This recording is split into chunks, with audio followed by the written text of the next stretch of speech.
পুজো সম্বন্ধে একটু যদি কিছু বলেন। আমাদের পুজো আরম্ভ হয়েছে এখন আজকের হলো 45 বছর এবছরটা। আচ্ছা 45 বছর এবারে পড়েছে, এবারে পজিশনও হবে।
তো এই পুজো সম্বন্ধে যদি কিছু বলেন।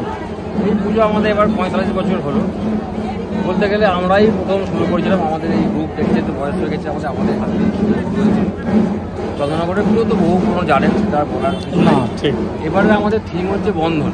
বন্ধন মিনস মানে বিবাহ বন্ধন, রাখি বন্ধন, যত রকম আমাদের সংস্কৃতিতে বন্ধন আছে, পারিবারিক বন্ধন, সেই বন্ধনই আমাদের থিম। ঠিক। আর আমাদের মা জগদ্ধাত্রী তো প্রতিমা ভেতরে দেখে নিয়েছে। হ্যাঁ হ্যাঁ, দেখে নিন। এবার আমাদের শোভাযাত্রাও বেরোচ্ছে। আমাদের শোভাযাত্রা মানে চন্দ্র পরিবেশন, যেটা 1 তারিখের হবে। হ্যাঁ। তখন থিম হচ্ছে, তাতে থিম হচ্ছে আমাদের বাজি। আচ্ছা। তার লরি আমাদের যেরকমভাবে সেন্ট্রাল কমিটি ঠিক করে দেয়, স্পেসিফিক রাস্তা থেকে লোকেশন আছে, মানে বারোয়ারির নম্বর অনুযায়ী ঠিক সেইখানেই। আমরা এইখানে সারাতে পারবো না, আমাদের ওইখানে সারাতে। হ্যাঁ হ্যাঁ, নিশ্চয়। যখন পরিবেশন বেরোবে আমাদের প্রতিমা ঠিক ওইখানে আমরা সেট হয়ে যাবে। ঠিক ঠিক, সেটা আমাদেরও ওদিকে চলছে প্রিপারেশন। আর বাঁধ বাঁধা লরির উপর। অনেক অনেক ধন্যবাদ আপনাকে। Thank you.